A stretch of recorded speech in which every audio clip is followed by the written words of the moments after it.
ওয়াকাইমুন বিআরাফা ইয়াউমিল জুমআহ অথবা ওহুয়া কাইমুন বিআরাফা ইয়াউমাল জুমআহ।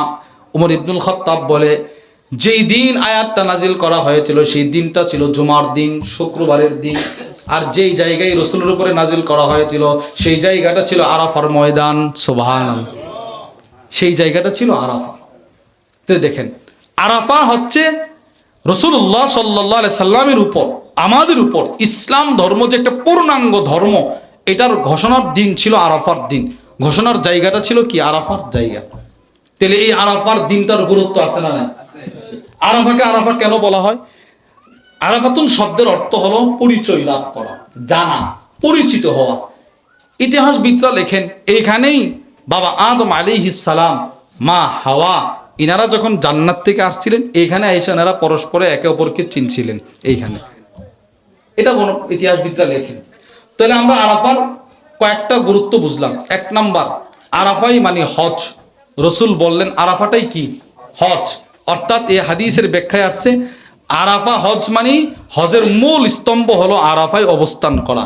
দুই নাম্বার, আরাফার মধ্যে আল্লাহ তাআলা ইসলাম যে পূর্ণাঙ্গ ধর্ম এটার ঘোষণা দিয়েছেন রসুলের মাধ্যমে।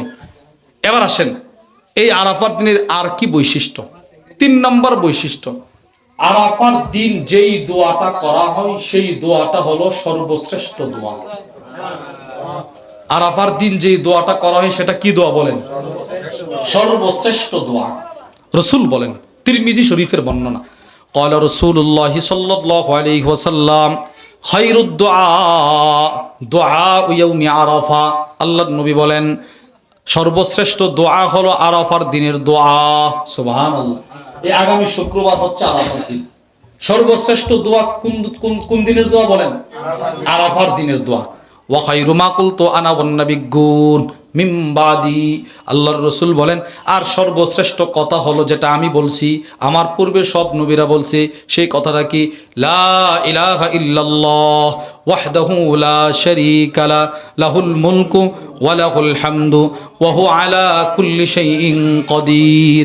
লা ইলাহা ইল্লাল্লাহ ওয়াহদাহু লা শারীকা লা লাহুল মুলকু ওয়া লাহুল হামদু ওয়া হুয়া আলা কুল্লি শাইইন কাদির। এই কালিমাটা রাসূল বলেন এটা হচ্ছে সর্বশ্রেষ্ঠ কালিমা। এটা আমিও পড়ছি, আমার পূর্বে যত নবীরা এসেছিলেন ইনারাও কি পড়ছে? এই কালিমাটা পড়ছে। দেখবেন এই কালিমার আমলটা আমাদের সদুন্নপুর মাদ্রাসায় আছে না নাই? আছে কিন্তু 33 বার 33 বার 33 বার সুবহানাল্লাহ আলহামদুলিল্লাহ আল্লাহু আকবার। এই তাসবিহটা পড়ার পর আমরা কিন্তু 10 বার এই কালিমাটা পড়ি কিনা বলেন? এই যে হ্যাঁ, এই যে তাসবিহটা আমরা পড়ি, এটা হচ্ছে তাসবিহুল ফুকারা। একদল অসহায় সাহাবী নবীজির কাছে আসছিলেন, এসে বলে, ইয়া রাসূলুল্লাহ যাহাবা আহলুদ দুসুর বিল আমওয়ালি ওয়ান নাঈম ওয়াদ দারাজাতিল উলা। ইয়া রাসূলুল্লাহ, অনেক সাহাবী আছে আপনার যারা অনেক টাকাওয়ালা, টাকার কারণে এরা অনেক বড় বড় সওয়াবগুলো নিয়ে যাচ্ছে। কেমন? আমরা যেমন নামাজ পড়ি এরাও নামাজ পড়ে, আমরা রোজা রাখি, ধনী সাহাবীরাও রোজা রাখে, কিন্তু ওয়ালাহুম ফাদলুম মিনাল আমওয়াল, এদের অনেক সম্পদ আছে, সম্পদ ইয়াহুজ্জুনা বিহা, যে সম্পদের বিনিময়ে এরা কি করে? হজ করে। হজ, যারা সম্পদ আছে এরা কি করতে পারে? যাদের সম্পদ নেই এরা হজ করতে। আল্লাহর রাসূল বলে, তাই নাকি? বলে, হ্যাঁ। আলা উহাদ্দিসুকুম, আমি কি তোমাদের কেমন কতগুলো আমলের কথা বলে দিব। ইন আখাযতুম আদরাকতুম মান সাবাকাকুম, যে আমলগুলো তোমরা করলে যারা তোমাদেরকে পিছনে ফেলে দিছে তোমরা এদেরকে ধরতে পারবা। কি সেই আমল? রাসূল বলেন প্রত্যেক ফরজ নামাজের পরে 33 বার পড়বা সুবহানাল্লাহ, 33 বার পড়বা আলহামদুলিল্লাহ, 33 বার পড়বা আল্লাহু আকবার। বুঝছেন নি? এই যে রাসূল বলছেন 33 বার সুবহানাল্লাহ, 33 বার আলহামদুলিল্লাহ, 33 বার আল্লাহু আকবার। এই তাসবিহগুলো পড়বা। পড়লে ধনী সাহাবীরা এদের ধনাঢ্যতার কারণে যে ইবাদতগুলো করে ফেলেছে তোমরা তোমাদেরকে আল্লাহ সেই সওয়াবগুলো দিয়ে দিবেন। তাহলে এরপরে কিন্তু আমরা এই তাসবিহটা পড়ি, লা ইলাহা ইল্লাল্লাহ ওয়াহদাহু লা শারীকা লা লাহুল মুলকু ওয়া লাহুল হামদু ওয়া হুয়া আলা কুল্লি শাইইন কাদির। তাহলে আরাফার দিনের 4 নম্বর বৈশিষ্ট্য হলো এই আরাফার দিনে যে দোয়াটা করা হয় এটা হলো সর্বশ্রেষ্ঠ দোয়া। বলেন এটা কি? সর্বশ্রেষ্ঠ। 5 নাম্বার, সাদাকা করা। সাদাকা হযরত হাকিম ইবনে হিজাম ওনার ব্যাপারে আসছে, ইনি আরাফার দিন 100 গোলাম, 100 উট, 100 গাভী গরু, 100 সাতুন বকরি, এই মোট 400, মোট কত হইল? 100 গোলাম, 100 উট, 100 গাভী গরু, 100 বকরি, এই 400 মানুষ সহ এই 3 শ্রেণীর প্রাণী নিয়ে তিনি আরাফার মাঠে আসতেন। এসে বলতেন, আল্লাহ আপনাকে রাজি খুশি করার জন্য আমি এই 400 100 গোলাম, বাকি 300 সবগুলোকে, গোলামগুলোকে আজাদ করে দিলাম, বাকিগুলোকে আপনার রাস্তায় সদকা করে দিলাম। চিন্তা করেন, ইনি যখন এই ঘোষণাটা দিতেন, আরাফার মাঠে যত মানুষ ছিল, নারী পুরুষ সকলেই হাউমাউ করে কান্না শুরু করতেন। সকলে বলতেন, আল্লাহ হাযা আব্দুক, এই হাকিম হচ্ছে আপনার একজন বান্দা, সে যদি এতগুলো জিনিসকে মুক্ত করতে পারে, আল্লাহ আপনিও আমাদেরকে আরাফার দিনে জাহান্নামের আযাবের নামের খাতা থেকে মুক্ত করে দেন। আম্মা জান আয়েশা থেকে বর্ণিত, মুসলিম শরীফের বর্ণনা, আল্লাহর রাসূল বলেন, মা মিন আইয়াম, আল্লাহ তাআলা কোনো দিনে এত পরিমাণ মানুষকে জাহান্নাম থেকে মুক্তি দেয় না যেই পরিমাণ মানুষকে আল্লাহ তাআলা আরাফার দিন জাহান্নাম থেকে মুক্ত করে। এই আরাফার দিন আল্লাহ আমাদের পূর্বপুরুষ যারা ইন্তেকাল করেছেন সকলের নাম, আমাদের নাম সহ জাহান্নামের আগুন থেকে আপনি কাটায়া দেন, বলেন আমিন। সকলের জন্য দোয়া করা এই আরাফার দিন। আম্মা জান আয়েশা থেকে বর্ণিত, আরাফার দিন সবচেয়ে বেশি মানুষকে আল্লাহ জাহান্নাম থেকে মুক্তি দেন, মুক্তি দেন, মুক্তি দেন। রাসূল বলছেন, রাসূল এই জন্য বেশি বেশি আরাফার দিন দোয়া করা, নিজের পরিবার পরিজনের জন্য দোয়া করা, নিজের জন্য দোয়া করা, নিজের আত্মীয় স্বজনের জন্য দোয়া করা, নিজের পূর্বপুরুষদের জন্য দোয়া করা, সকলের জন্য দোয়া করা, যেন আল্লাহ সকলকে আরাফার দিনের উসিলাই যেন সকলকে জাহান্নাম থেকে কি দিয়ে দেয়। আল্লাহ পৃথিবীর শুরু থেকে আজ পর্যন্ত, আজকে পর্যন্ত যেই মানুষগুলো দুনিয়া থেকে বিদায় নিয়েছেন সকলকে আপনি জাহান্নাম থেকে মুক্তি দিয়ে জান্নাতি বানায় দেন। আমার এই আপন চাচা এই গত শনিবারে, আজকে শনিবার, গত শনিবারে এমন সময় জানাজা হয়েছে, মারা গেছে। সকল মুর্দে গানের জন্য দোয়া করা, কারণ রাসূলের হাদিস এই কথার প্রমাণ বহন করে যে আরাফার দিনে আল্লাহ তাআলা বেশি মানুষকে কি দেয়? জাহান্নাম থেকে কি দেয়? মুক্তি দেয়। এবং শুধু মুক্ত করে না, আল্লাহ ফেরেশতাদের সাথে জমিনওয়ালাদেরকে নিয়ে গর্ব করে, এই দেখো এই যে মানুষগুলো আরাফার মাঠে ধুলায় মিশ্রিত, কি পাগলের মতো এক কাপনের কাপড় পরে ঘোরাফেরা করতেছে, এরা হচ্ছে আমি আল্লাহর বান্দা, এরা আমি আল্লাহকে চাই, এরা আমি আল্লাহর ভালোবাসা অনুসন্ধান করতে চাই। এই দোয়া করে, এই একটা দোয়া আরাফার দিনে দোয়া করা। তাহলে আরাফার দিনের দোয়া হলো সর্বশ্রেষ্ঠ দোয়া। 1 নাম্বার, আরাফা মানে হজ, রাসূল বলছেন। 2 নাম্বার, আরাফার দিনেই ইসলাম যে পরিপূর্ণ ধর্ম এটা আল্লাহ তাআলা ঘোষণা করেছেন। 3 নাম্বার, এই আরাফার দিন দোয়া যেটা করা হবে এটা হলো সর্বশ্রেষ্ঠ দোয়া, রাসূল বললেন। 4 নাম্বার, বেশি বেশি লা ইলাহা ইল্লাল্লাহু ওয়াহদাহু লা শারীকা লা লাহুল মুলকু ওয়া লাহুল হামদু ওয়া হুয়া আলা কুল্লি শাইইন কাদির, এই দোয়া বেশি বেশি পড়া। 5 নাম্বার, বেশি বেশি দোয়া করা, আল্লাহ আমার পূর্বপুরুষ উম্মতে মুসলিমা সকলকে আপনি জাহান্নাম থেকে কি করে দেন? মুক্ত করে দেন, মাফ করে, এই দোয়া বেশি বেশি করা। 5 নাম্বার, সাদাকা করা। বলেন কি করা ভাই? সাদাকা। সদকা করা, একটা হচ্ছে নফল সদকা, আরেকটা হচ্ছে নিজের ওয়াজিব কুরবানি কি করা? আদায় করা। নিজের ওয়াজিব কুরবানি কি করা? আদায় করা। বেশির থেকে বেশি নিজে সামর্থ্য অনুপাতে একটা কোরবানির জন্তু ক্রয় করা, এটা জবাই করা। আপনারা শুনছেন আমার পূর্বে যিনি বয়ান করছেন আল্লামা জসিমউদ্দিন সাহেব হাফিজাহুল্লাহ, জসিম সাহেব গুরুত্বপূর্ণ আলোচনা করেছেন যে কোরবানির প্রত্যেকটা পশুর যতগুলো পশম, প্রতিটা পশমে পশমে নেক আছে না নাই? আছে। এই জন্যে নিজের ওয়াজিব কোরবানি আদায় করা। অনেক মানুষ আছে কোরবানি ওয়াজিব হয়ে অনেকের উপরে, জাকাত আর কোরবানির মধ্যে অনেক ব্যবধান আছে। যেই নেশাবটা থাকলে জাকাত ফরজ হয় সেই নেশাবটা 1 বছর থাকা আবশ্যক, কিন্তু কোরবানিটা কিন্তু 1 বছর থাকা কি না? আবশ্যক। এই জন্যে অনেকে আছে কোরবানি ফরজ ওয়াজিব কিন্তু কোরবানি করে না। নিজের কোরবানি নিজে করবেন। যদি পারেন কোনো না কোনো মাদ্রাসায় একটা কোরবানির পশু দিয়ে দিবেন, যে এই মাদ্রাসায় এটা জবাই করা হোক, এতিম ছাত্র এদেরকে খাওয়ানো হোক, অথবা যারা আসে অসহায় দরিদ্র এরা যেন পায়। আমার কোরবানির গোশতগুলো আমি শুধু নিজে না খাওয়া, এটাও সদকা। আমার কোরবানির যে পশুর যে গোশতগুলো নিজে ভক্ষণ না করা, উদ্দেশ্য এটা না থাকা, উদ্দেশ্য হলো আল্লাহর রেজামন্দি, আল্লাহর সন্তুষ্টি হাসিল করা। ইব্রাহিম আলাইহিস সালাতু ওয়াস সালাম যেইভাবে আল্লাহর সন্তুষ্টি হাসিলের জন্যে নিজের সন্তানকে জবাই করতেও দ্বিধাবোধ করে নাই, ইসমাইল আলাইহিস সালাতু ওয়াস সালাম যেইভাবে আল্লাহর সন্তুষ্টি হাসিলের জন্যে নিজে কুরবানি হতেও দ্বিধাবোধ করে নাই, ওইভাবে আমরা আমাদের সন্তানকে কুরবানি তো করার কথা আল্লাহ বলে নাই, শুধুই মাত্র করে একটা কুরবানির পশু ক্রয় করে এটা জবাই করার মাধ্যমে আল্লাহর সন্তুষ্টি কি করা, হাসিল করা, তাহলে সাদাকা করা। বলেন কি করা? একটু চিন্তা করেন তো, 100 উট, 100 গাভী, 100 বকরি যিনি একদিনে সদকা করতেন, ইনি কি পরিমাণ দানবীর ছিলেন বলেন? কি পরিমাণ ছিলেন?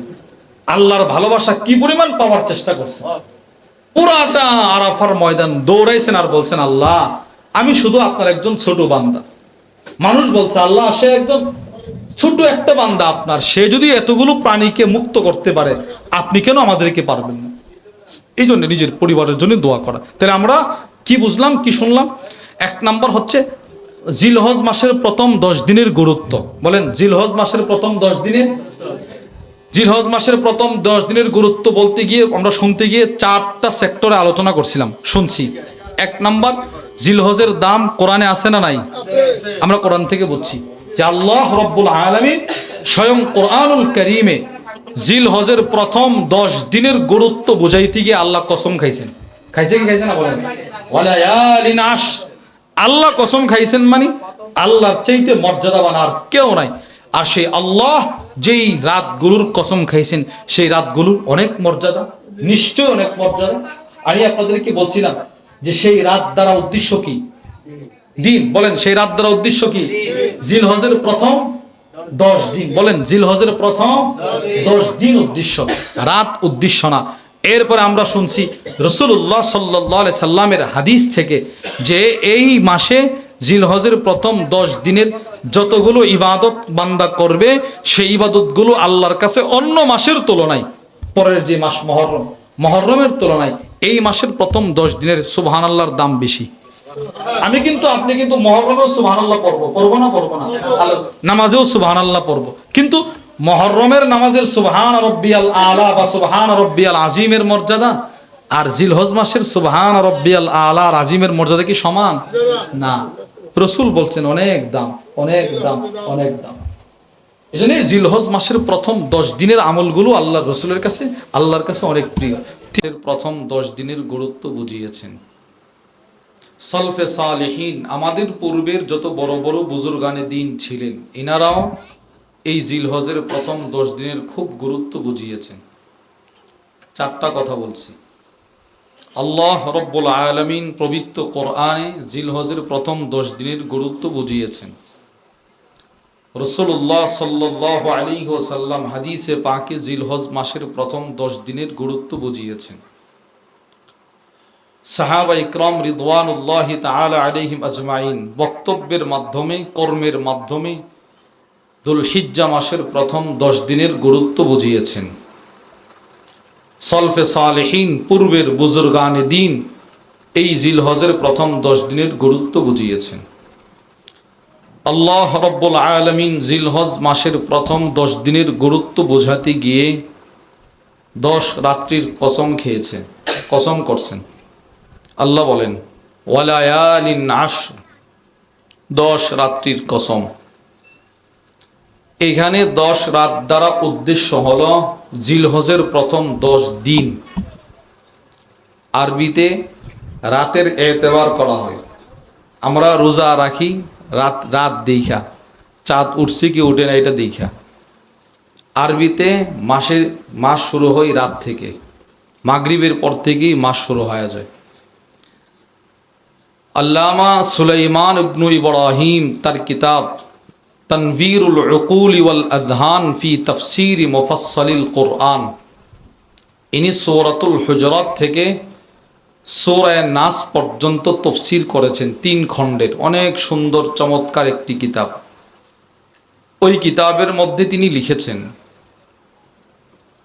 আকসামাল্লাহু আযজা ওয়া জাল্লা, আল্লাহ রব্বুল আলামিন এই 10 রাত্রির কসম খেয়েছেন লিআযীমি ফাদলিহা, জিলহজের প্রথম 10 দিনের মর্যাদা বোঝানোর জন্য।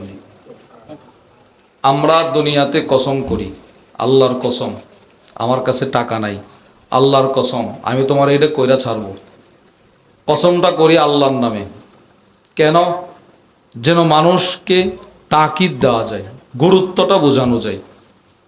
কসম করি আল্লাহর নামে, আল্লাহর চাইতে মর্যাদাবান আর কেউ নাই, শ্রেষ্ঠ আর কেউ নাই। যার নামে কসম করা হয় তার শ্রেষ্ঠত্ব বোঝানো হয়। পৃথিবীর সমস্ত মানুষ কসম করে আল্লাহর নামে, আর আল্লাহ স্বয়ং কসম করেছেন জিলহজের প্রথম 10 দিন নিয়ে। এবার বোঝেন জিলহজের প্রথম 10 দিনের গুরুত্ব আল্লাহর কাছে কতটা বেশি। এই জন্য আল্লাহ রব্বুল আলামিন এই কসম করার দ্বারা আল্লাহর প্রতিটা বান্দা, প্রতিটা বান্দি, পুরুষ নারী সকলকে এটাই বুঝাইছেন, দেখো জিলহজের কিন্তু অনেক গুরুত্ব আছে আমি আল্লাহর কাছে। তোমরা গুরুত্ব দিলে দেও, না দিলে নাই, কিন্তু আমার কাছে জিলহজের খুব কি আছে, গুরুত্ব আছে। চিন্তা করে আল্লাহ রব্বুল আলামিন নিজে কসম করছে। তাহলে আমরা জিলহজের প্রথম 10 দিনের গুরুত্ব যে কোরআনে আছে এটা বুঝলাম। এবার আসেন হাদিসে পাকে রাসূলুল্লাহ সাল্লাল্লাহু আলাইহি ওয়াসাল্লাম কি বলছে শুনি। সহিহুল জামের বর্ণনা, ওয়ান জাবির ইবনে আব্দুল্লাহ রাদিয়াল্লাহু তাআলা আনহুমা ক্বাল, হযরত জাবির ইবনে আব্দুল্লাহ রাদিয়াল্লাহু তাআলা আনহুমা থেকে বর্ণিত, ক্বাল রাসূলুল্লাহ সাল্লাল্লাহু আলাইহি ওয়াসাল্লাম, আল্লাহর নবী বলেন, আফদালু আইয়ামিদ দুনিয়া আইয়ামুল আশর, পৃথিবীর মধ্যে, রাসূল বলেন পৃথিবীর মধ্যে সর্বশ্রেষ্ঠ দিন হলো 10 দিন। বলেন পৃথিবীর মধ্যে সর্বশ্রেষ্ঠ দিন কয় দিন? 10 দিন। সেই 10 দিন হলো জিলহজ মাসের প্রথম 10 দিন। এখানে একটা প্রশ্ন, হুজুর জিলহজ মাসের প্রথম 10 দিন যদি সর্বশ্রেষ্ঠ হয়ে থাকে, তো রমাদানুল মুবারকের শেষ দশকের কথা যে আমরা আলেমদের কাছ থেকে শুনি, স্বয়ং নবীজিও রমাদানুল মুবারকের শেষ দশকের খুব গুরুত্ব বুঝিয়েছেন। তো মূলত কোনটার দাম বেশি? জিলহজের প্রথম 10 দিনের দাম বেশি, যেটাই হাদিস থেকে বোঝা যায়, নাকি রমাদানুল মুবারকের শেষ দশকের দাম বেশি? এই প্রশ্নটাই শাইখুল ইসলাম ইবনে তাইমিয়া রাহিমাহুল্লাহকে করা হয়েছিল। মাজমুউল ফাতাওয়ার মধ্যে আসছে, ওনাকে প্রশ্ন করা হয়েছে যে হযরত জিলহজ মাসের প্রথম 10 দিনের দাম বেশি নাকি রমাদানুল মুবারকের শেষ 10 দিনের দাম বেশি? তো শাইখুল ইসলাম ইবনে তাইমিয়া রাহিমাহুল্লাহ বলেন, রমাদানুল মুবারকের শেষ 10 রাত্রির দাম, রমাদানুল মুবারকের শেষ 10 রাত্রির দাম জিলহজ মাসের প্রথম 10 রাত্রের চাইতে কোটি কোটি গুণ বেশি শ্রেষ্ঠ। সুবহানাল্লাহ। এর বিপরীত শাইখুল ইসলাম ইবনে তাইমিয়া বলেন, জিলহজ মাসের প্রথম 10 দিনের দাম, জিলহজ মাসের প্রথম 10 দিনের দাম রমাদানুল মুবারকের প্রথম শেষ 10 দিনের চাইতে বেশি। তাহলে রাসূল বললেন, আফদালু আইয়ামিদ দুনিয়া, দুনিয়ার মধ্যে দিন সমূহের মধ্যে সর্বশ্রেষ্ঠ হলো 10টা দিন। সেই 10 দিন কি? জিলহজ মাসের প্রথম 10 দিন। তাহলে রমাদানুল মুবারকের শেষ দশকেরও দাম আছে, কদর আছে, জিলহজের প্রথম 10 দিনেরও কি আছে, কদর আছে। 2 নম্বর হাদিস, বুখারী শরীফের বর্ণনা, ওয়ান আব্দুল্লাহ ইবনে আব্বাস রাদিয়াল্লাহু তাআলা আনহুমা ক্বাল, আব্দুল্লাহ ইবনে আব্বাস রাদিয়াল্লাহু তাআলা আনহুমা থেকে বর্ণিত, ক্বালা রাসূলুল্লাহ সাল্লাল্লাহু আলাইহি ওয়াসাল্লাম, আল্লাহর রাসূল সাল্লাল্লাহু আলাইহি ওয়াসাল্লাম ইরশাদ করেন, স্বয়ং নবীজি সাল্লাল্লাহু আলাইহি ওয়াসাল্লাম ইরশাদ করেন, মা মিন আইয়ামিন আল আমালু ফীহিন্না আহাব্বু ইলাল্লাহ মিন আইয়ামিল আশর। রাসূল বলেন, জিলহজ মাসের প্রথম 10 দিনের আমলগুলোর চাইতে আল্লাহর কাছে শ্রেষ্ঠ আর প্রিয় আর কোনো আমল হতে পারে না। এই যে সুবহানাল্লাহ বললেন, মা বোনেরা সুবহানাল্লাহ বলল, এইটা এই 10 দিনে আল্লাহর কাছে সবচেয়ে প্রিয়, খুব প্রিয়। প্রশ্ন, জিলহজ মাসের প্রথম 10 দিনের আমলগুলো আল্লাহর কাছে কেন প্রিয়? এই প্রশ্নের উত্তরে আল্লামা ইবনুল হাজার আল আসকালানি রহিমাহুল্লাহ তার বিখ্যাত বুখারীর শরহ ফাতহুল বারির মধ্যে লেখেন, লিমাকান ইজতিমাই উম্মাহাতিল ইবাদাতি ফিহা, এই 10 দিন, জিলহজ মাসের প্রথম 10 দিন শরীয়তে ইসলামের মৌলিক যত বড় বড় ইবাদত সবগুলো একত্রে পাওয়া যায়। সুবহানাল্লাহ। দেখেন আপনি, জিলহজের প্রথম 10 দিন, আজকে হলো 3 তারিখ, জিলহজের প্রথম 10 দিন, এই 10 দিনের ভিতরে নামাজ আছে না নাই বলেন? রোজা আছে। তিরমিজি শরীফের বর্ণনা, ইয়াদিলু সিয়ামু কুল্লি ইয়াউমিন মিনহা বিসিয়ামি সানা, একটা রোজা 1 বছরের সমপরিমাণ বরকত। রোজাও আছে, হজ সাদাকাও আছে, হজও আছে, কিন্তু এই ইবাদতগুলো একসাথে অন্য কোনো মাসে পাওয়া যায় না।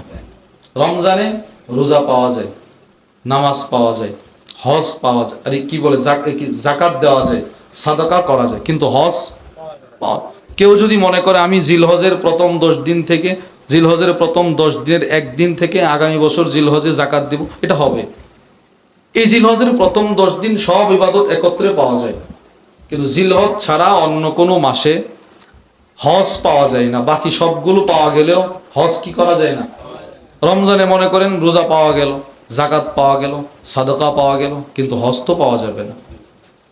এই জন্যে ইমাম ইবনুল হাজার আসকালানি রহিমাহুল্লাহ বলেন, জিলহজের প্রথম 10 দিনের ইবাদতগুলোর দাম বেশি। কেন? এই জিলহজের প্রথম 10 দিন শরীয়তে ইসলামের মৌলিক ইবাদতগুলো একত্রে পাওয়া যায়। 3 নম্বর হাদিস, তিরমিজি শরীফের বর্ণনা, ওয়ান আবি হুরায়রা রাদিয়াল্লাহু তাআলা আনহু قال, হযরত আবু হুরায়রা রাদিয়াল্লাহু তাআলা আনহু থেকে বর্ণিত, قال রাসূলুল্লাহ সাল্লাল্লাহু আলাইহি ওয়াসাল্লাম, আল্লাহর নবী বলেন, রাসূলুল্লাহ সাল্লাল্লাহু আলাইহি ওয়াসাল্লাম বলেন, মা মিন আইয়ামিন আহাব্বু ইলাল্লাহ আন ইউতাআব্বাদা লাহু ফিহা মিন আইয়ামিল আশর, জিলহজের প্রথম 10 দিনে যে ইবাদতগুলো করা হয় সেগুলো আল্লাহর কাছে অনেক পছন্দের, অনেক প্রিয়। বলে কতটা প্রিয়? এই যে আগে বলছি, ইয়াদিলু সিয়ামু কুল্লি ইয়াউমিন মিনহা বিসিয়ামি সানা, জিলহজের এক এক দিনের রোজা 1 বছরের রোজা রাখার সমপরিমাণ সওয়াব। ওয়া কিয়ামু কুল্লি লাইলাতিন মিনহা বিকিয়ামি লাইলাতিল কদর, এক রাত্রিতে একটু দাঁড়িয়ে ইবাদত কে যে করবে আল্লাহ তাকে লাইলাতুল কদরের কিছুটা বরকত দিয়ে দিবে। চাই সে পুরুষ হোক, চাই সে মহিলা হোক, চাই সে ছেলে হোক মেয়ে হোক, যেই রাতগুলোর কদর করবে আল্লাহ তার জন্য এই সওয়াবগুলো বরাদ্দ করে রেখেছেন। 3টা হাদিস থেকে আমরা বুঝলাম জিলহজের প্রথম 10 দিনের গুরুত্ব রাসূলুল্লাহ সাল্লাল্লাহু আলাইহি ওয়াসাল্লামের কাছেও কি ছিল, নবীজির কাছেও কি ছিল। 3 নম্বর, হযরত সাহাবা ইকরাম রিদওয়ানুল্লাহি তাআলা আলাইহিম আজমাইনদের কাছেও জিলহজের প্রথম 10 দিনের গুরুত্ব ছিল। as-সুনানুল কুবরা লিল বাইহাকির মধ্যে আসছে, আনাস ইবনে মালিক রাদিয়াল্লাহু তাআলা আনহু বলেন, জিলহজের এক এক দিনের গুরুত্ব, 10 দিনের এক এক দিনের গুরুত্ব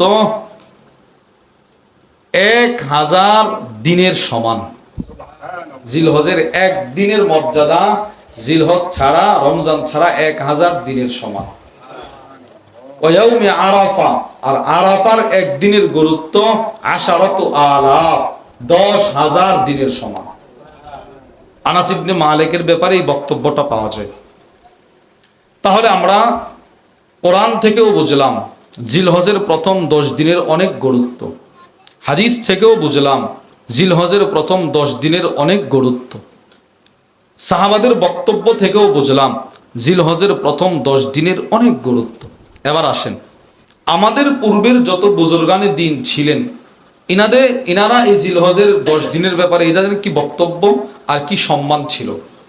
একটা কিতাব আছে মুখতাসার কিয়ামিল লাইলি ওয়া রমাদান, এই কিতাবটা যিনি লিখেছেন অনেক বড় মুহাদ্দিস ছিলেন, আল্লামা মুহাম্মদ ইবনে নাসর আল মারওয়াজি অনেক বড় বুজুর্গ ছিলেন। এত বড় বুজুর্গ ছিলেন, ওনার ব্যাপারে তারিখ মদিনাতিস সালামের মধ্যে আসছে যে ইনি এত বড় বুজুর্গ। আল্লামা আহমদ ইবনে ইসহাক আস-সাদগী ইনিও আরেক বড় বুজুর্গ, বড় মুহাদ্দিস, মুফতি ছিলেন। নিসাবুরের 50 বছর যিনি ফতোয়ার কাজ করছেন। নিসাবুর মানে যেখানে বড় বড় মুহাদ্দিস জন্মগ্রহণ করছে। ইমাম মুসলিম যেখানে জন্মগ্রহণ করছে, মুহাম্মদ ইবনে হিব্বান যেখানে জন্মগ্রহণ করছেন, ওই এলাকা 50 বছরের উপরে তিনি ফতোয়া দিতেন। এত বড় মুফতি। এই সাদগী রাহিমাহুল্লাহ বলেন, আদরাক্তু ইমামাইন, আমি আমার জীবনে দুইজন বড় ইমামের সাক্ষাৎ পেয়েছি। লাম আরজুকিস সামাআ মিনহুমা, কিন্তু দুজনের কাছ থেকে হাদিস শ্রবণ করার সৌভাগ্য আমার হয় নাই। আমি ইনাদের ছাত্র হতে পারি নাই, কিন্তু ইনারা বড় বুজুর্গ ছিলেন।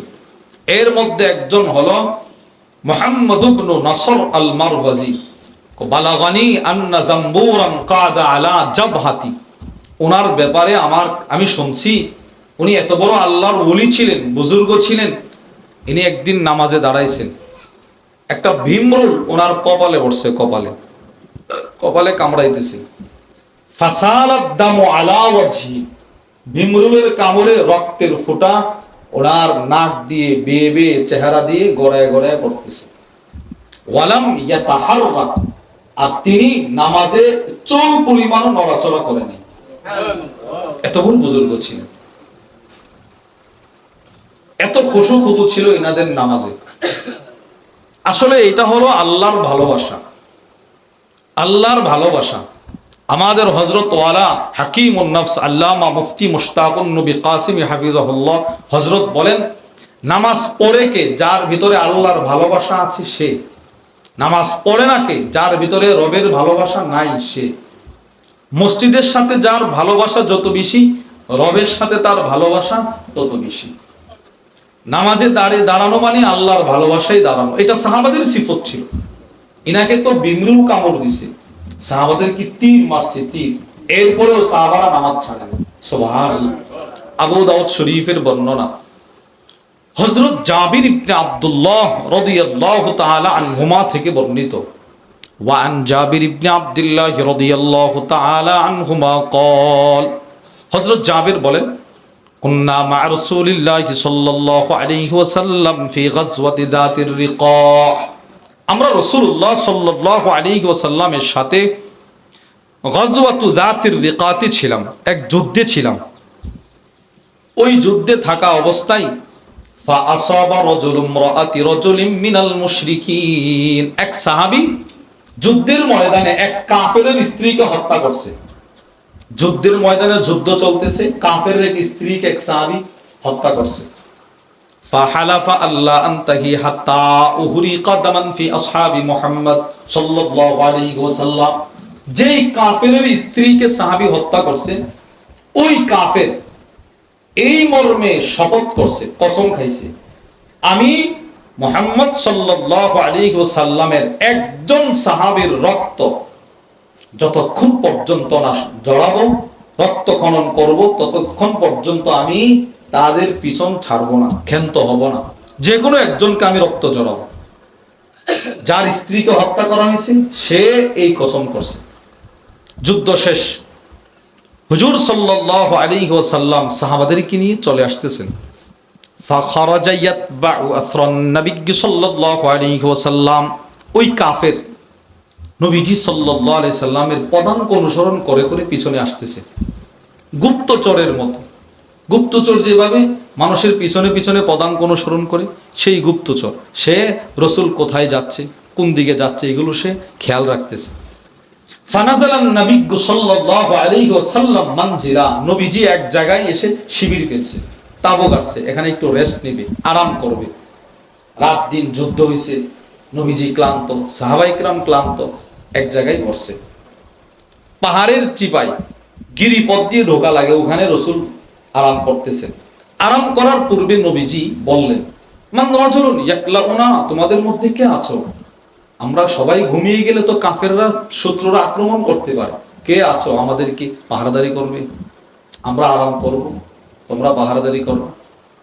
ফান্তাদাবা রাজুলুম মিনাল মুহাজিরিন ওয়া রাজুলুম মিনাল আনসার। মক্কার সাহাবাদেরকে বলা হয় মুহাজির। বলেন, মক্কার সাহাবাদেরকে কি বলা হয়? মুহাজির।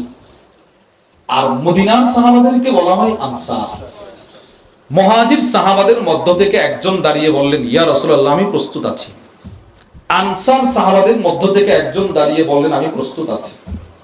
এই দুইজনকে আউনুল মাহবুদের মধ্যে লেখা হয়েছে। মুহাজির যে সাহাবী ছিলেন, ইনার নাম হলো আম্মার ইবনে ইয়াসির। আর মদিনার যে সাহাবী ছিলেন আনসার, ইনার নাম হচ্ছে আব্বাদ ইবনে বিশর।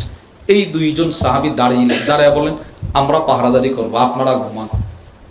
রাসূল বললেন, কোনা বিফামিশি, ওই যে গিরিপথ আছে, গিরিপথ যেখান দিয়ে শত্রু ঢোকার সম্ভাবনা আছে, ওখানে দুজন যাও, ওখানে পাহারাদারি করে। এই দিক দিয়ে আসার কোনো সম্ভাবনা নাই। দুজন ওখানে গেছে। ওখানে যাওয়ার পর দুইজন পরামর্শ করতেছে, দুজন যদি জাগ্রত থাকি, দুজনই ক্লান্ত, যে কোনো সময় চক লেগে যাবে। একজন থাকি, আরেকজন একটু আরাম করি, তাহলে রাতটা বন্টন করে দুজন সমানভাবে করো। তো ঠিক আছে। কামাল মুহাজিরিয়্যু, আনসার সাহাবী আব্বাদ ইবনে বিশর, ইনি দাঁড়াইলেন। আর ওয়াক ইস্তাজাল মুহাজিরিয়্যু, মুহাজির যে সাহাবী আম্মার ইবনে, ইনি ঘুমাইতেছেন, ইনি দাঁড়াইছেন। ইনি চিন্তা করলেন, দাঁড়িয়ে দাঁড়িয়ে সময়টা নষ্ট করে লাভ নাই, যেহেতু দাঁড়িয়েই থাকতে হবে, আর কেবলাও এদিকে, আমি নামাজে দাঁড়ায় যাই, এটা সজাগ জাগ্রতও থাকলাম, সময়টাও নামাজে কাটলো। ইনি নামাজের নিয়ত বেঁধে দাঁড়ায় গেছে। তা আতার রাজুল, ওই কাফের যে পিছনে পিছনে ছিল, সে আসছে। আরাফা শাখসাহু, সে দূর থেকে বুঝতেছে একটা মানুষ এখানে দাঁড়িয়ে আছে। সেইটাও বুঝছে, আন্নাহু রাবিআতুন লিল কওম, এই লোকটা হচ্ছে সাহাবাদের পাহারাদার। রাবিআহ বলা হয় একদল মানুষ যারা নিচু ভূমিতে অবস্থান করতেছে, ইনাদের পাহারাদারির জন্য যেই লোকটা সকল মানুষের চাইতে উঁচু জায়গায় দাঁড়ায় আছেন, তাকে বলা হয় রাবিআহ। মনে করেন আপনারা এখানে বসে আছেন, একজন এই চালের উপর ওইটা দাঁড়াইছে, কোনো শত্রু আসে কিনা, তাকে বলা হবে রাবিআহ, আপনাদের পাহারাদার, রক্ষক। এই সাহাবীরে দেখছে, সে চিন্তা করছে সে পাহারাদার হবে। দূর থেকে তীর মারছে, তীর ফারামা, তীর দিছে, কিন্তু ইনি নড়াচড়া করে না। প্রথম তীরটা নামাজ থেকেই নিজের হাতে খুলে ফেলছে। সুবহানাল্লাহ বলেন। হাত্তা রামা সালাসা, তিনটা তীর দিছে, তিনটা তীর মারছে। তিনটা তীর দেওয়ার পর রক্তক্ষরণ হচ্ছে, রক্ত ঝরতেছে। ইনি নামাজের চুল পরিমাণ নড়াচড়া করে নাই। চিন্তা করেন নামাজটা কেমন ছিল। এই সাহাবী নামাজের হালতে আছে, তারপরে দ্রুত রুকু করলেন, সুম্মা সাজাদা, সেজদা করলেন। নামাজ শেষ করে আনবাহা সাহিবাহু, সাথী যিনি ঘুমিয়ে আছেন ওনারে জাগ্রত করছে, ভাই একটু উঠেন, কাফেররা আক্রমণ করতেছে, উঠেন। ইনি লাফ দিয়ে উঠছে। ইনি লাফ দিয়ে ওঠার পর ওই কাফের আরাফা আন্নাহু ক্বাদ নাযিরু বি, সে জেনে ফেলছে যে এরা আমাকে এখন ধরবে, সে ভাইগা চলে গেছে। কিন্তু মুহাজির সাহাবী যিনি ঘুম থেকে উঠছেন, ইনি দেখে রক্ত ঝরতেছে। ইনি বলেন, সুবহানাল্লাহ, আলা নাব্বাহতানি, আপনি কেন আমাকে সতর্ক করলেন না, জাগ্রত করলেন না। আউওয়ালা মা রামা, যখন আপনাকে প্রথম তীরটা দেওয়া হয়েছিল, আপনি প্রথমে আমাকে কেন ডাকলেন না, আপনার অবস্থা তো খারাপ। এই সাহাবী সুবহানাল্লাহ বলে ডাক দিছে। তিনি কি করলেন? তো এবার এই সাহাবী যিনি নামাজি ছিলেন, তিনি বলতেছেন, ভাই কুনতু ফি সূরা, আমি নামাজে একটা সূরা তিলাওয়াত করতেছিলাম। সূরাটার ভালোবাসা আমার, মানে মজা এতটাই বেশি লেগেছিল যে এই সূরা শেষ না করে নামাজটা ছাড়তে মনে যাচ্ছিল না। চিন্তা করুন, সেটি হলো সূরাতুল কাহফ। আমি সূরাতুল কাহফ তিলাওয়াত করতেছিলাম আধা পারার উপরে, আধা পারার চাইতে 1-1.5 পৃষ্ঠা বেশি, প্রায় 11, 11.5, 12 পৃষ্ঠা। আমি চাইছিলাম যে এই সূরাটা শেষ করব, তারপরে আপনাকে জাগ্রত করব, কিন্তু আমি সূরাটা শেষ করতে পারি নাই। কেন? তো যেইভাবে আমার শরীর থেকে রক্ত বের হইতেছে, যদি আমি রক্ত শূন্যতার কারণে ঢলে পড়ে যায় আর শহীদ হয়ে যায়, আর এই কাফের এসে রাসূলকে আক্রমণ করে, তো আমি আমার নিজের জজবা ঠিক রাখতে গিয়া নবীজির আদেশটা পালন করতে পারলাম না। এই জন্য আমি দ্রুত নামাজ শেষ করে আপনাকে জাগ্রত করলাম। যদি এই হাদিসের ব্যাখ্যায় আছে, আউনুল মাবুদের মধ্যে আছে, যদি রাসূলুল্লাহ সাল্লাল্লাহু আলাইহি সাল্লামের আদেশ না হইতো পাহারাদারি করাটা, তাহলে আমার জান চলে যাইতে পারে, কিন্তু আমি এই সূরা শেষ না করে তোমাকে জাগ্রত করতাম না। তাহলে আমরা এই হাদিস থেকে কি বুঝলাম? ওই বুজুর্গের কপালে পড়ছিল ভীমগুলো, আর এই সাহাবীর শরীরে তীর বিদ্ধ হইছে, এরপরেও নামাজ ছাড়ে না। এটা হচ্ছে আল্লাহর ভালোবাসা। বলেন এটা কার ভালোবাসা? এটা আল্লাহ। আর একটা হচ্ছে রাসূলের ভালোবাসা, নবীজির সম্মানার্থে রাসূলের হাদিসকে মর্যাদা দেওয়া, নবীজির প্রতিটা বক্তব্যকে মর্যাদা দেওয়া, সম্মান করা, শ্রদ্ধা করা। জিলহজ মাসের যতগুলো কথা রাসূল বললেন, সেই কথাগুলোর উপর আমল করার দ্বারা নবীজির কথাগুলোকে কি করা হলো? শ্রদ্ধা করা হলো, সম্মান দেওয়া হলো। ইমাম মালিক রাহিমাহুল্লাহ, আব্দুল্লাহ ইবনুল মুবারক বলেন, কুনতু ইনদা মালিক ইবনে আনাস, আমি ইমাম মালিক রাহিমাহুল্লাহর দরসে ছিলাম, ক্লাসে ছিলাম। ওয়া হুয়া ইউহাদ্দিসুনা, তিনি আমাদেরকে হাদিস বর্ণনা করে শোনাচ্ছিলেন। ফালাদাগাতহু আকরাবুন 16 মাররা, একটা বিচ্ছু ওনার কুর্তা, এই জামার পিছন দিক দিয়ে ঢুকছে, ওনার পিঠে 16টা কামড় দিয়েছে। 16টা কামড়, বড় একটা বিচ্ছু 16টা কামড় দিয়েছে। ওয়া হুয়া ইয়াতাগায়্যারু লাউনু, ওনার চেহারার রং পরিবর্তন। ওয়া ইয়াসফার, চেহারা হলদে হয়ে গেছে, কিন্তু একটু আওয়াজও করে নাই, একটু এক কিঞ্চিত পরিমাণ সে নড়াচড়া করে নাই, কিঞ্চিত পরিমাণ নড়াচড়া তার মধ্যে অনুভব হয় না। তিনি হাদিস পড়ে গেছেন, কিন্তু চেহারাটা একটু পরিবর্তন হয়েছে। ফালাম্মা তাফাররাকান নাসু আন, মানুষ যখন ওর কাছ থেকে দূরে সরে গেল, ছাত্ররা যখন চলে গেছে, আব্দুল্লাহ ইবনুল মুবারক রাহিমাহুল্লাহ ওনারে প্রশ্ন করলেন, উস্তাদ রাআইতু মিনকা আল ইয়াউমা আজাবা, আজকে আপনার একটা আশ্চর্য বিষয় দেখলাম, চেহারা কেমন যেন করলেন, হলদে হয়ে গেল, এটা কেন হইল? শুনেন, লাদাগাতনি আকরাবুন 16 মাররা, আমি যখন রাসূলের হাদিস পড়াইতেছিলাম তখন আমার পিঠে একটা বিচ্ছু 16টা কামড় দিয়েছে। 16টা কামড় দিয়েছে, কিন্তু আমি নড়াচড়া করি নাই। কেন নড়াচড়া করেন নাই? ইজলালান লিহাদিস রাসূলিল্লাহ, নবীজির হাদিস আমি বর্ণনা করতেছি, এই মুহূর্তে বিচ্ছুর কামড়ে নড়াচড়া করলে না জানি রাসূলের হাদিসের অসম্মান হয়ে যায় কিনা। সুবহানাল্লাহ। ওইদিকে সাহাবী নামাজে নড়াচড়া করে না, কোরআনের ভালোবাসায়, আল্লাহর ভালোবাসায়, না জানি আল্লাহর ভালোবাসার অসম্মান হয় কিনা। আর এইদিকে ইমাম মালিক নড়াচড়া করে না, না জানি রাসূলের হাদিসের অসম্মান হয় কিনা। তো ওই মুহাম্মদ ইবনে নাসর আল মারওয়াজি রাহিমাহুল্লাহ তার কিতাবের মধ্যে নিয়ে এসেছেন। কি নিয়ে আসছেন? এটা আমার মূল বিষয়। কানু ইউআজ্জিমুনা 13 আমাদের পূর্বে যত বুজুর্গানে দিন ছিলেন, ইনারা 3টা দশককে খুব সম্মান করতেন। 3টা দশককে, বলেন কয়টা দশক? 3 দশককে পূর্বের সব বুজুর্গরা সম্মান করতেন, শ্রদ্ধা করতেন, খুব গুরুত্ব সহকারে আমল করতেন। কোন সেই 3 দশক? 1 নম্বর আল আশরাল আওয়াখির মিন রমাদান, 1 নম্বর হলো রমাদানুল মুবারকের শেষ দশক। 1 নম্বর কি বলেন? রমজানের শেষ দশক। 2 ওয়াল আশরাল আওয়াইল মিন যিলহিজ্জা, এই জিলহজ মাসের প্রথম 10 দিন, প্রথম 10 দিন। ওয়াল আশরাল আওয়াইল মিনাল মুহররম, এরপরে যে মুহররম মাস, মুহররম মাসের প্রথম 10 দিন। এই হলো 3টা দশক। 1 নম্বর রমজানের শেষ 10 দিন, 2 নম্বর জিলহজ মাসের প্রথম 10 দিন, 3 নম্বর মুহররম মাসের প্রথম 10 দিন। এই 3 দশক মানে পুরো একটা মাসকে আমাদের পূর্বের যত বড় বড় বুজুর্গানে দিন ছিলেন, ইনারা খুব কি করতেন? সম্মান করতেন, খুব আজমতের সাথে এই 10 3টা দশককে খুব সম্মান করতেন, খুব আজমতের সাথে অতিবাহিত করতেন।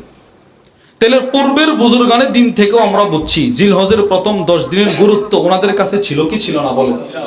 2 নম্বর ইমাম আউজাঈ রাহিমাহুল্লাহ বলেন, বালাগানি আন্নাল আমাল ফিল ইয়াউমি মিন আইয়ামি আশরি যিলহিজ্জা, জিলহজ মাসের প্রথম 10 দিনের এক এক দিনের এক একটা আমলের দাম কা কদরি গাজওয়াতিন ফি সাবিলিল্লাহ, আল্লাহর রাস্তায় জিহাদ করার সমপরিমাণ। চাই সে পুরুষ চাই সে মহিলা, যেই করবে আল্লাহর রাস্তায় জিহাদ করার সমপরিমাণ সওয়াব।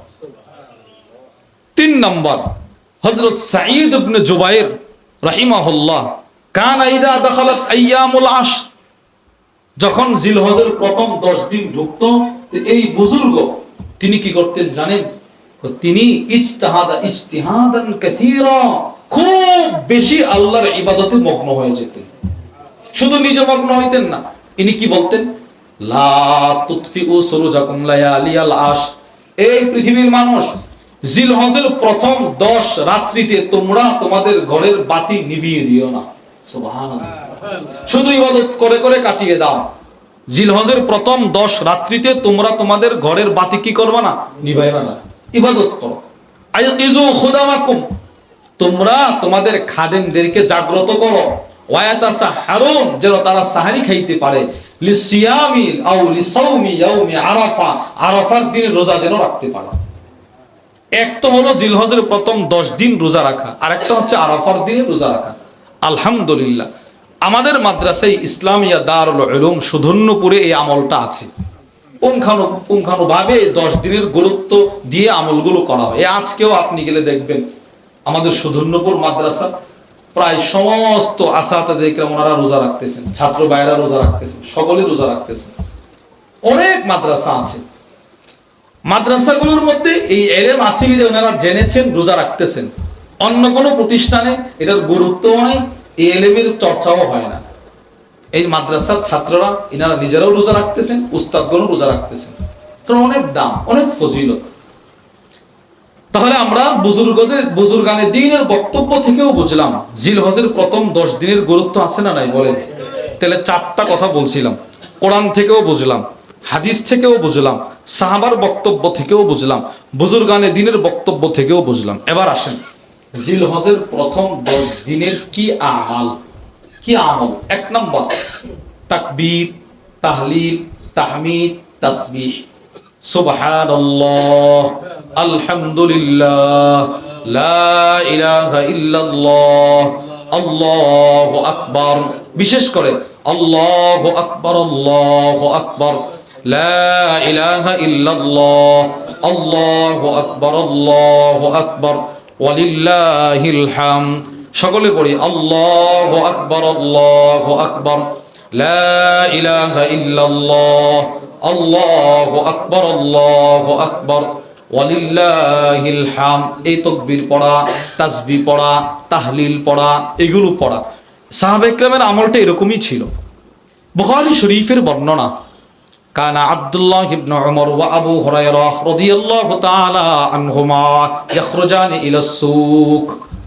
নবীজির সাহাবী আব্দুল্লাহ ইবনে উমর, আবু হুরায়রা রাদিয়াল্লাহু তাআলা আনহুমা, এরা দুজন বাজারের দিকে রওনা হইতেন, বাজারে বের হইতেন। বাজারে নামাজ শেষ করে পারিবারিক কাজে যখন বাজারে যাইতেন এই দুইজন সাহাবী, ফায়ুকাব্বিরান, জোরে জোরে তাকবীর পড়তেন, জোরে জোরে। দুজন সাহাবী এই রাস্তা দিয়ে হাঁটতেন আর খুব জোরে জোরে তাকবীর পড়তেন। ওয়ায়ুকাব্বিরুন নাসু বিতাকবীরিহিমা, ইনাদের তাকবীরের আওয়াজ শুনে শুনে বাজারের মানুষ, আশেপাশের মানুষগুলো এনারাও জোরে জোরে তাকবীর পড়তেন। সুবহানাল্লাহ। দুইজন সাহাবী, অর্থাৎ এটা হচ্ছে ওয়াজিব তাকবীর না, এমনি রাস্তা দিয়ে হাঁটতেছেন, জিলহজ মাস ঢুকছে, বাস তাকবীর পড়তেছেন। 9 জিলহজ থেকে তো একটা ওয়াজিব তাকবীর শুরু হবে, সেটা তো আছেই। এছাড়াও এনারা তাকবীর পড়তেন, তাকবীর পড়তেন, তাকবীর পড়তেন। ইনাদের তাকবীরের আওয়াজ শুনে বাকি মানুষ ইনারাও কি পড়তো বলেন? তাকবীর পড়তো। হযরত ওমর ইবনুল খাত্তাব রাদিয়াল্লাহু তাআলা আনহুর ব্যাপারে এসেছে, ওয়া কানা ওমর ইবনুল খাত্তাব, ওমর ইবনুল খাত্তাব ইউকাব্বিরু ফি কুব্বাতিহি বিমিনা, মিনার মাঠে, মিনার জমিনে নিজের তাঁবুর ভিতরে এত জোরে জোরে তাকবীর পড়তেন, ফায়াসমাউহু আহলুল মসজিদ, ইনার তাকবীরের আওয়াজ যতগুলো মসজিদ আছে সবগুলো মসজিদের মুসল্লি ইনার তাকবীরের আওয়াজ শুনতে পাইত। ওয়া ইউকাব্বিরু আহলুল আসওয়াক, এবার ওমর ইবনুল খাত্তাবের তাকবীরের আওয়াজ মসজিদের মানুষগুলো তাকবীর পড়তে শুরু করতেন। মসজিদের তাকবীরের আওয়াজ চলে যায় বাজারে, বাজারের মানুষগুলো তাকবীর পড়তেন। আল্লাহু আকবার, আল্লাহু আকবার, লা ইলাহা ইল্লাল্লাহ, আল্লাহু আকবার, আল্লাহু আকবার, ওয়ালিল্লাহিল হামদ, আল্লাহু আকবার, আল্লাহু আকবার, লা ইলাহা ইল্লাল্লাহ, আল্লাহু আকবার, আল্লাহু আকবার, ওয়ালিল্লাহিল হামদ, সুবহানাল্লাহ, আলহামদুলিল্লাহ, লা ইলাহা ইল্লাল্লাহ, আল্লাহু আকবার, এই তাকবীর পড়তেন। ইনার তাকবীরের আওয়াজ মসজিদে, মসজিদের তাকবীরের আওয়াজ বাজারে। ইমাম বুখারী বলেন হাত্তা তারতাজ্জা মিনা, একজন ওমরের তাকবীরের আওয়াজে পুরা মিনা এলাকায় প্রকম্পিত শুরু হয়ে যেত, কম্পন শুরু হইতো, কম্পন। এত জোরে জোরে তাকবীর পড়তেন, তাকবীরের আওয়াজে প্রকম্পিত হয়ে উঠতো মিনা এলাকাটা।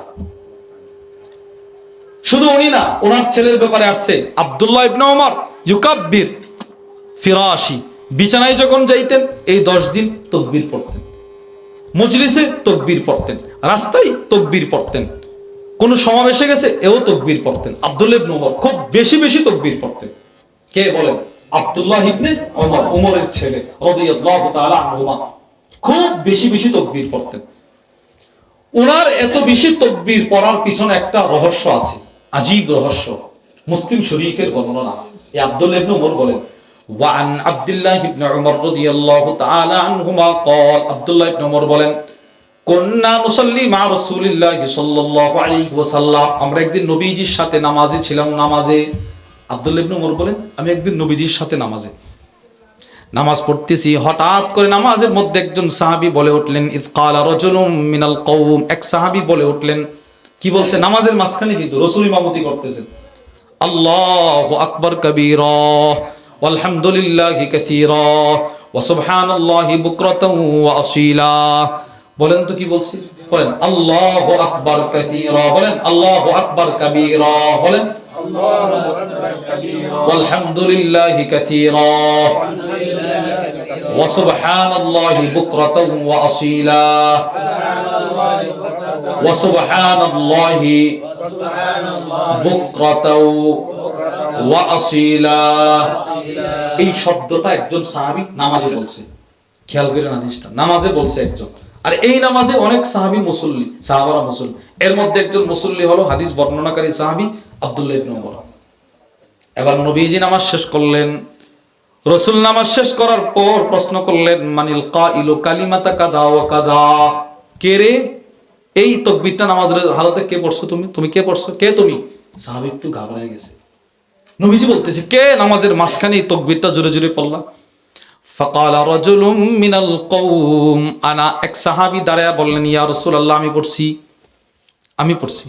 এবার আল্লাহর রাসূল বলেন আজিবতু লাহা, তোমার তাকবীরটা শুনে আমি আশ্চর্য হয়ে গেলাম। ফুতিহাত লাহা আবওয়াবুস সামা, তোমার তাকবীরের সওয়াবগুলো নেওয়ার জন্য আল্লাহ আকাশের সবগুলো দরওয়াজা খুলে দিয়েছেন। নামাজের হালতে তাকবীরটা কি পড়ছিল? আল্লাহু আকবার কাবীরা ওয়ালহামদুলিল্লাহি কাসীরা ওয়া সুবহানাল্লাহি বুকরাতান ওয়া আসীলা, আল্লাহু আকবার কাবীরা ওয়ালহামদুলিল্লাহি কাসীরা ওয়া সুবহানাল্লাহি বুকরাতান ওয়া আসীলা। আল্লাহ, আমি আপনার অনেকগুলো বড়ত্বের শব্দ দিয়ে আপনার বড়ত্ব আদায় করছি, তাকবীর পড়ছি। আল্লাহ, আমি আপনার অনেক প্রশংসা করছি। আয় আল্লাহ, সকাল সন্ধ্যা আমি আপনার পবিত্রতার বর্ণনা দিচ্ছি। এটা হচ্ছে একটা শাব্দিক অর্থ। আল্লাহর রাসূল বলেন তোমার তাকবীর পড়ার সাথে সাথে আকাশের সবগুলো দরওয়াজা খুলে দেওয়া হয়েছে। এবার আব্দুল্লাহ ইবনে ওমর কি বলে?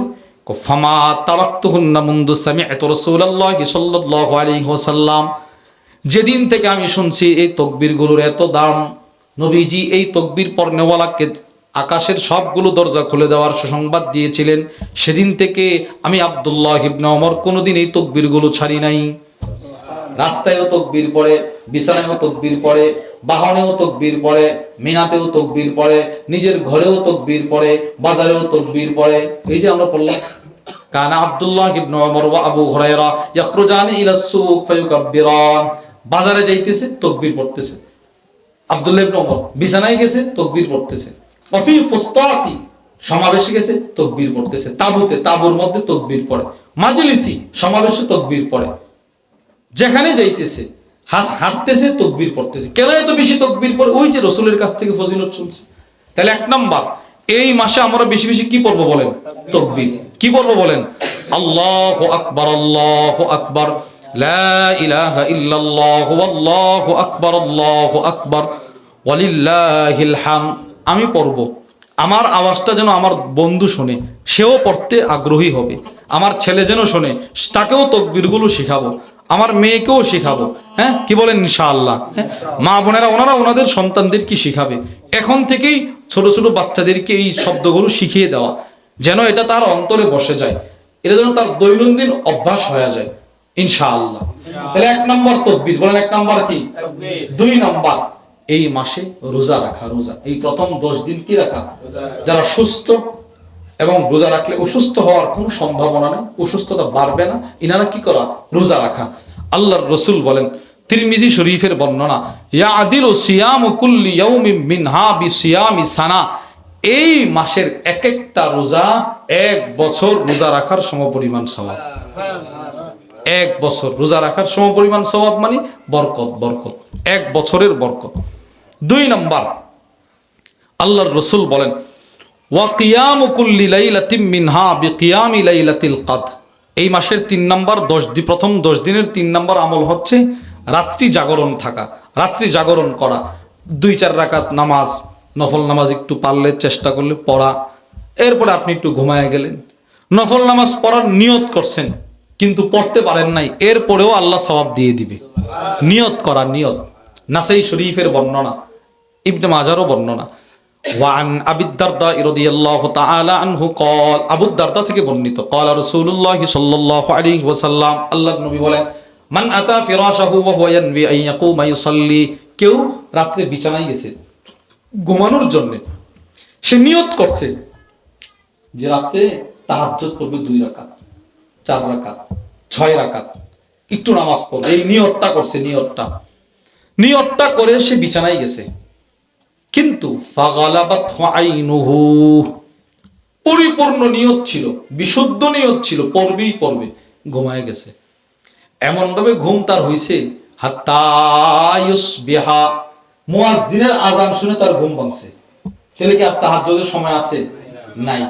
রাসূল কি বলে দেখেন, কুতিবা লাহু মা নাওয়া, এই যে সে শুরুর রাত্রে ঘুমানোর সময় নিয়ত করছিল 2-4 রাকাত তাহাজ্জুদ পড়বে, আল্লাহ পরিপূর্ণ 4 রাকাত, 6 রাকাত, যত রাকাতের নিয়ত করছে তত রাকাতের তাহাজ্জুদের সওয়াব দিয়ে দিবে। সুবহানাল্লাহ। তাহলে হুজুর এসে ঘুমাইলো যে, নবীজি বলে, ওয়া কানা নাওমুহু সাদাকাতান আলাইহি মির রাব্বি, আর ঘুমটা আল্লাহর পক্ষ থেকে ওই বান্দার জন্য একটা আলাদা পুরস্কার। সুবহানাল্লাহ। যে সে ঘুমাইছে তাহাজ্জুদের সওয়াব পেয়েছে।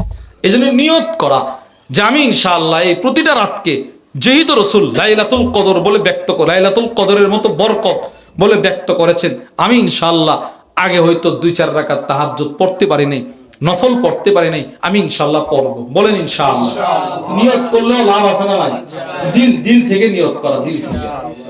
তাহলে 1 নাম্বার তাকবীর, এই মাসে 1 নাম্বার 10 দিনের প্রথম আমলটা কি ভাই? তাকবীর, তাহলিল, তাসবিহ, তাহমিদ। তাকবীর মানে আল্লাহু আকবার, তাহলিল মানে লা ইলাহা ইল্লাল্লাহ, তাহমিদ মানে আলহামদুলিল্লাহ, তাসবিহ মানে সুবহানাল্লাহ। এই শব্দগুলো বেশি বেশি পড়া, বেশি বেশি পড়া, যেই হালতে যেখানেই থাকি না কেন এই শব্দগুলো পড়া। কোনো মজমায় থাকলে এনাদেরকেও স্মরণ করিয়ে দেওয়া যে ভাই তাকবীরগুলো পড়েন, এটা হচ্ছে এই মাসের সৌন্দর্য, এই তাকবীর বেশি বেশি পড়া। 2 নাম্বার রোজা, 3 নাম্বার রাত্রি জাগরণ করা। এই গেল প্রথম 10 দিন।